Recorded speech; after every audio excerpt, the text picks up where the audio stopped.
We are ready to start working here. By Friday, we need to open here.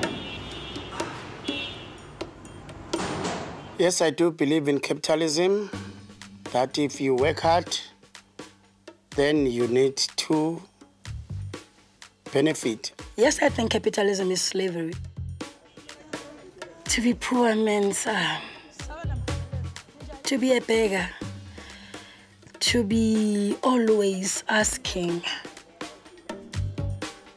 It kills the person in you, the human being in you. So that's how costly poverty is.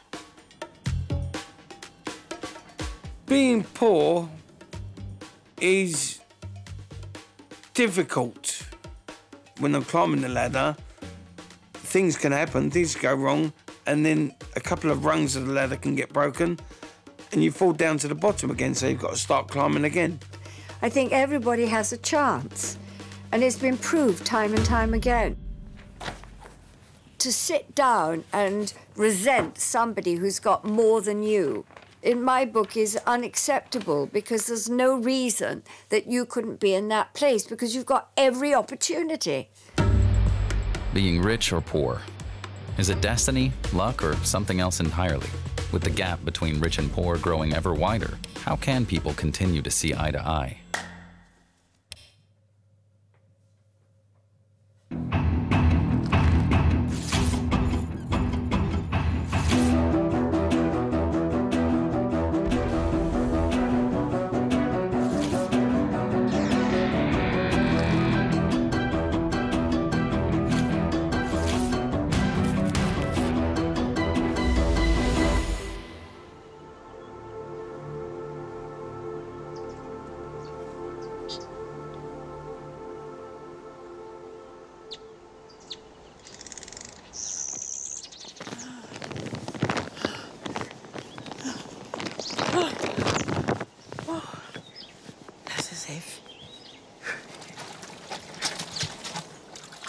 My name is Princess Manukule Majola. It's a name I got from my dad because at that time I was the princess.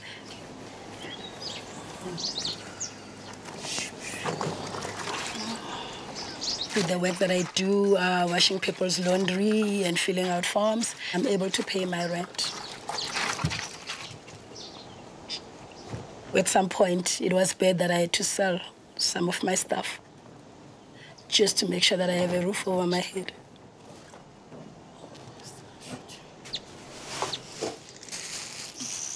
My mother was a kitchen girl.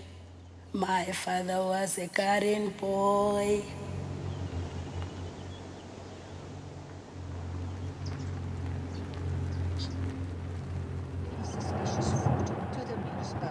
When the former president, Nelson Mandela, said people must stop complaining that unemployment is high in the country, people must stop complaining that crime is high, he asked, what are you doing in your own capacity to create jobs or curb crime? That touched me, and I said, let me make a difference. My name is Sakhumzi. I come from Soweto, South Africa, township in Johannesburg. I'm a businessman. I run Sakhumzi restaurant in the very famous Vilakazi Street, Soweto, that has been running for 23 years. Sakhumzi means we are building a home. Really? Yes. It's the only restaurant between the Archbishop Desmond Tutu and Nelson Mandela, with 2 Nobel Peace Prize winners. All right. The Archbishop used to stay in this house next door. Really? Yes. We lead now. We've never been in charge. All right, but so far so good, guys. In Soweto, I can say I'm a biggest employer. It's more than 1,000 people working because we've got 10 more restaurants. When we started in 2001, there was no economy in Vilakazi Street, meaning there was no one exchanging money. People were coming in and out. We are making a difference in the economy of Soweto.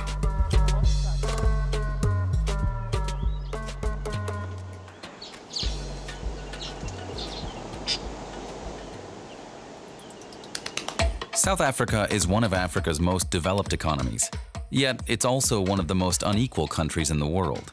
The legacy left by colonialism and apartheid, rooted in racial and spatial segregation, has created a death spiral of inequality in income, education, quality of health, and household living conditions, where the black population, and black women in particular, suffer the most.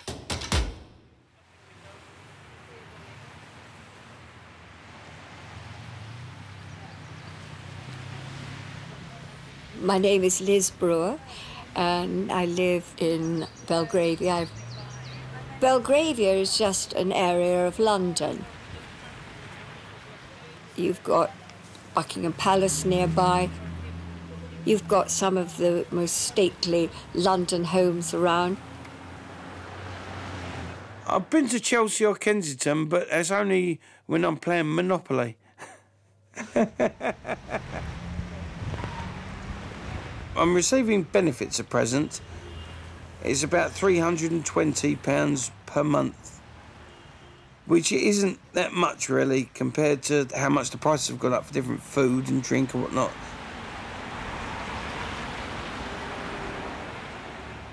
My name is Jamie Burnham and I live in Hackney.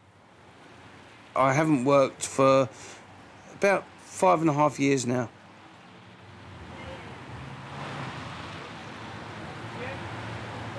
There's poverty and there's poverty.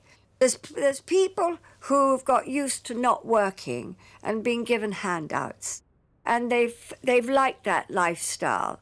It's this feeling that they're entitled to being given it. Without the food banks, I would find it extremely difficult to cope. I mean, take me to the nearest food bank here. Show it to me. There is more food banks than there are McDonald's in the UK, which is difficult to believe, but there is. Despite Britain being one of the richest countries in the world, 20% of its population, that's 14 million people, live in poverty. The costs of housing, food, and energy have hit people on low incomes hardest.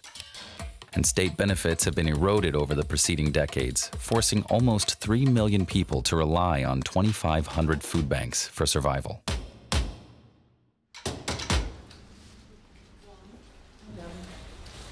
We need to tell volunteers that it's 1 Weetabix, Okay. not two. Right. Yeah. So there's Weetabix, there's plenty of it down here. Last week we had 380, no, 340-ish. Collecting, and over 1,500 being collected for, Yeah. There you go. which is the biggest we've ever had.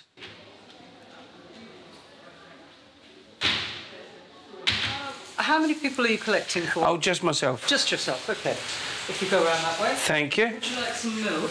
Do you Ye- have normal milk or soya milk? no, just normal milk, please. Thank you. Would you like some cereal? Um, You can have porridge. yes, I have some porridge, please. Yeah, I'll have one toilet roll, please. Could you get it for Yes, me, I can. There you go. Thank you. Thank you very much. And choose 2 fruits.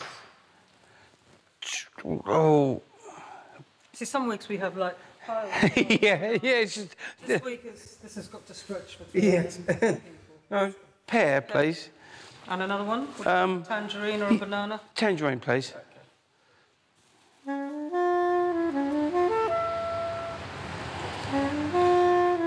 I trained for 3 years as a carpenter's apprentice, and the day I passed, I was run over by a car.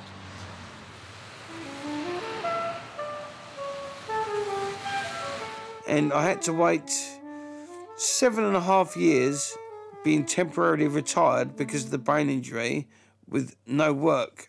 I couldn't do any heavy lifting or building work ever again because of the brain injury. So that was the 3 years carpentry apprenticeship messed up completely. And I had to go for something else, office work.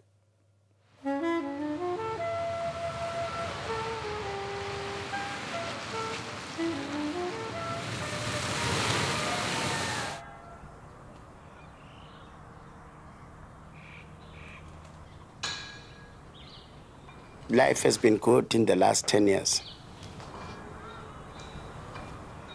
I live with my 3 children and my wife. We've got 2 domestic workers. We've been in Douglasdale for the last 10 years. It's one of those wealthy neighborhoods of Sandton.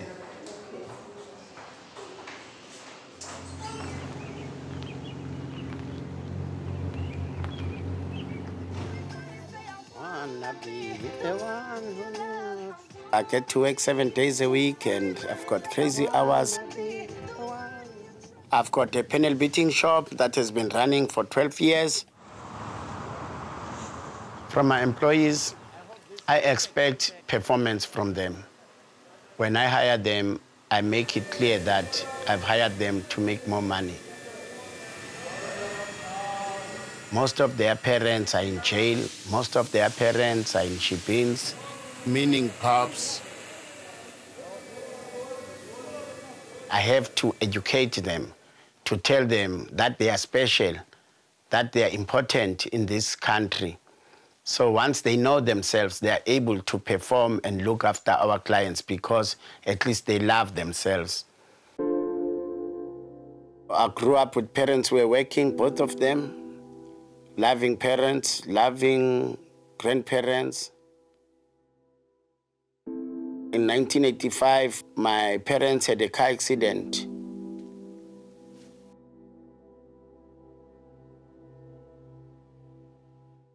I can say I lost it.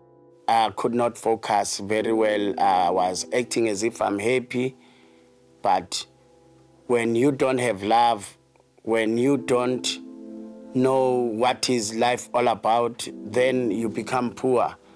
But later, through reading good books, I had to find myself and accept that whether you've got parents, whether you come from divorced family, you're not special with your problems.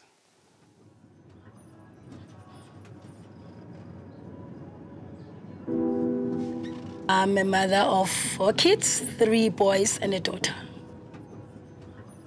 My last born, which is my girl, father passed on.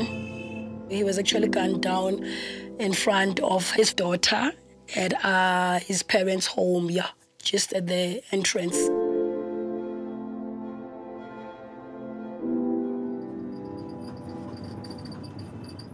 She's staying with her grandparents.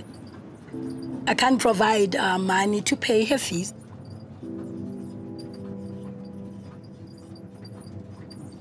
That pains me a lot because it's like history is repeating itself.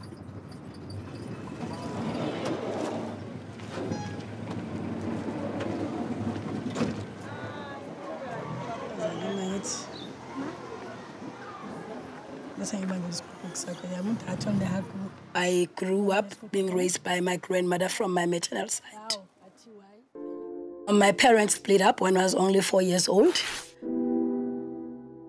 After not seeing my mom for a whole year, she came back home. So she spent with us Christmas Day, and on the 31st in the morning, she went back. Only to be met by her death because she was stabbed by her boyfriend at around 5:30 in the evening the same day.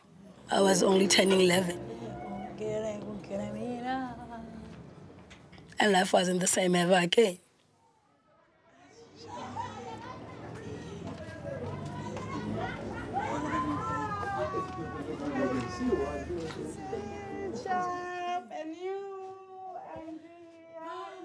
My boys are out of school. They are sitting at home. They are not working. So they came and requested me to assist them with giving them 300 rand so that they could stock up some cigarettes, some few stuff, some sweets, some chips, so that they can have a table of their own and start selling some things.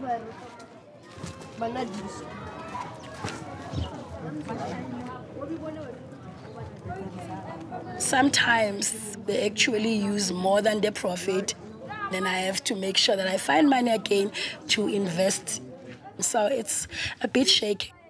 From 0 to 18, I can look after my children, but I cannot be there for them forever.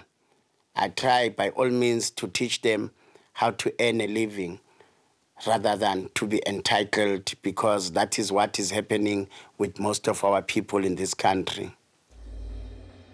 Democratic elections ended apartheid in 1994, but poverty has continued to be an enduring problem ever since. The country's unemployment rate of 30% is the highest in the world. That means 24 million adults there are barely surviving. At the same time, roughly 1/3 of the total number of millionaires on the African continent live in South Africa.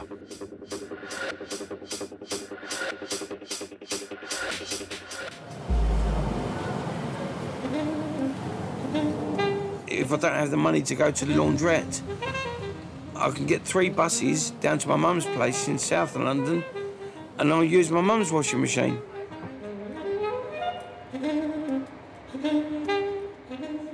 Which is probably annoying for my mother, but helpful for me. Hello. Hello. How are you keeping? I'm all right, thank you. How are you? Fine, thanks. Nice to see you. All about to see you. Oh, give us a cuddle. Hello. Well, I have blamed myself before, but then I found that it's no point blaming myself because I'm still trying. I'm looking to get in as a government-paid HGV training and licence. Oh, really? Yeah. It'd be... Well, no, driving along. because it's something that you're good at. Yeah. I'm still wanting to become employed. I want to work. It is very difficult because I need to earn enough money because I don't want to work and then have to spend 90% of my wages on rent and only have a tiny bit left to live by. Because how much is your room? Oh, it would work out at £238 a week. A week? A week. And you could fit in this room about 10 of the rooms that I live in. It's tiny.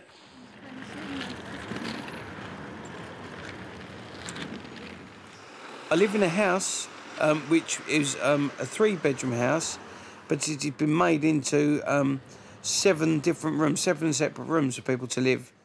And the room that I live in is around about 12 foot by 8 foot. Within that I could fit my double bed.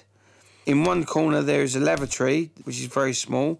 There's an attached kitchen, which I can't use because there's no windows or ventilation in there. And within the kitchen is where my shower is.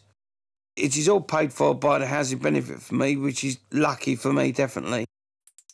Since the 1980s, when those in publicly owned council homes were allowed to buy them outright, Britain's housing system has become increasingly unbalanced, leading to the housing crisis seen today. More and more people who would be eligible for social housing are stuck privately renting unaffordable, poor-quality homes. As private rental prices continue to grow at a record high rate in Britain, many tenants' rents are subsidized by housing benefits going to private landlords, costing the government £23.5 billion per year, almost twice as much as it invests in affordable housing.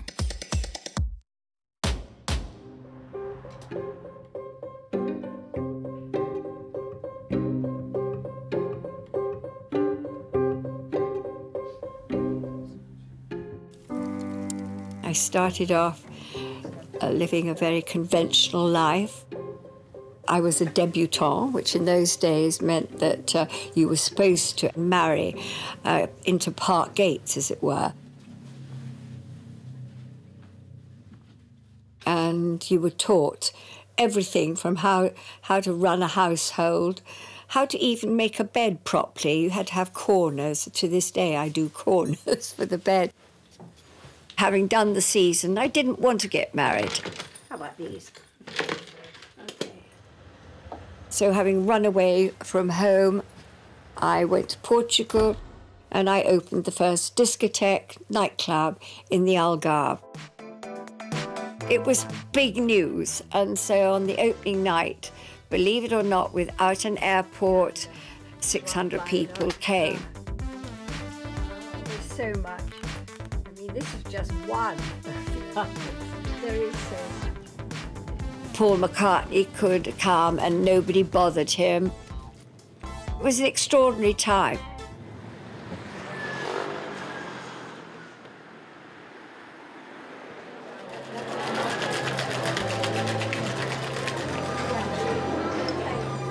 Enjoy.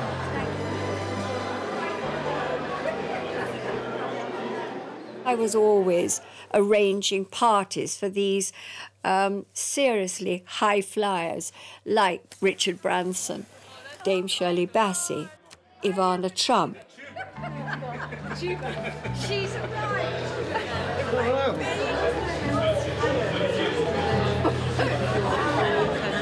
I never understand. What she drinks a coffee.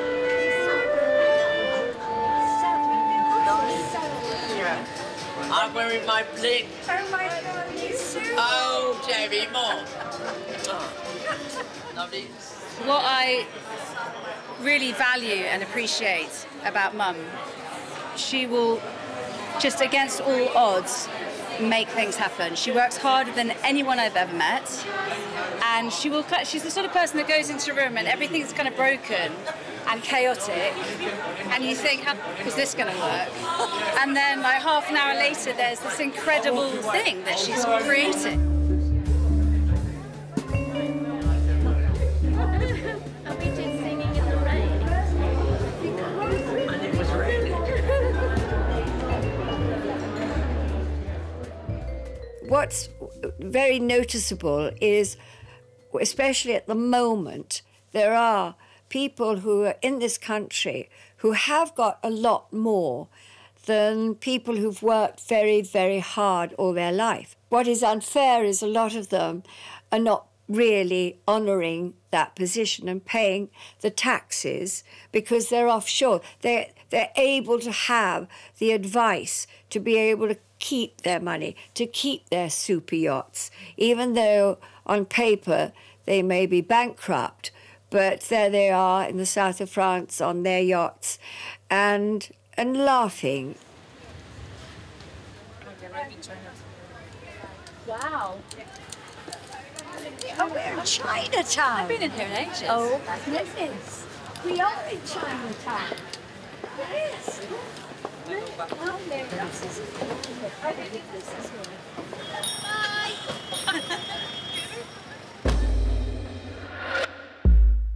Extreme wealth and extreme poverty have seen a sharp simultaneous increase for the first time in 25 years. In Britain, the richest 1% hold more wealth than 70% of the population. Such severe inequality is estimated to cost the UK £106.2 billion a year in damage to the economy, people, and their communities.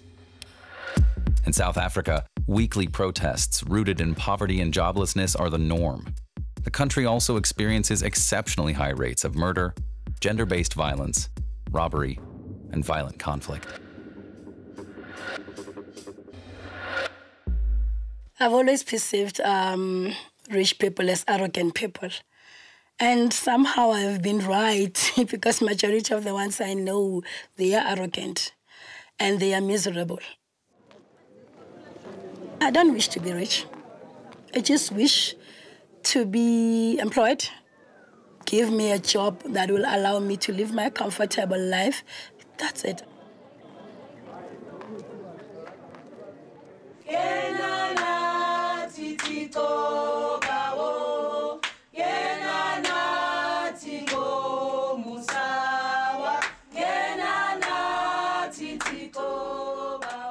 My dream is actually nothing else than getting a home, a house that maybe I could say it's a home for my kids. Even if I can just get a stand where I could build that 2 or 3 room shack.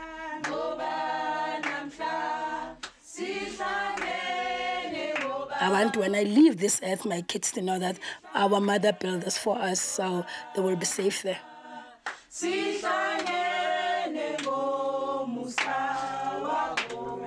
I think I'll start one shack at a time until I reach the 3-room shack.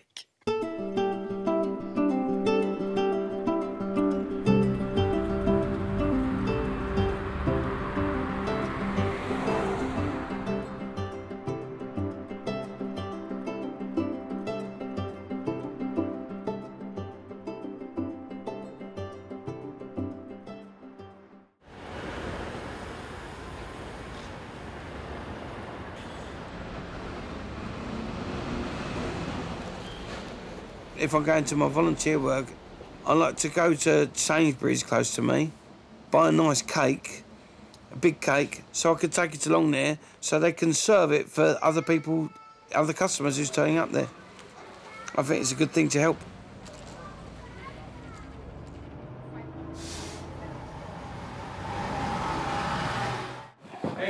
Here I am. I've got a cake for you. A Madeira party cake. On 2 days during the week, I do voluntary work at a cafe called Second Chance Cafe. You can go there and you can pay what you feel. If you have nothing, you do not have to pay, but you can pay a small amount or a large amount to go towards the charity there.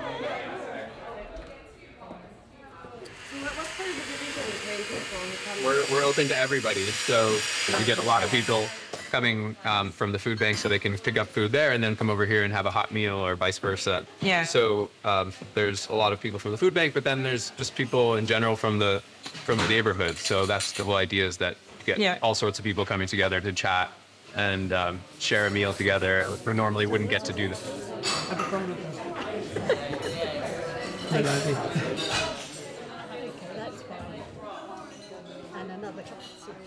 Thank you very much. No worries. There you go. There's the green and red. Green and red. There you go, sir.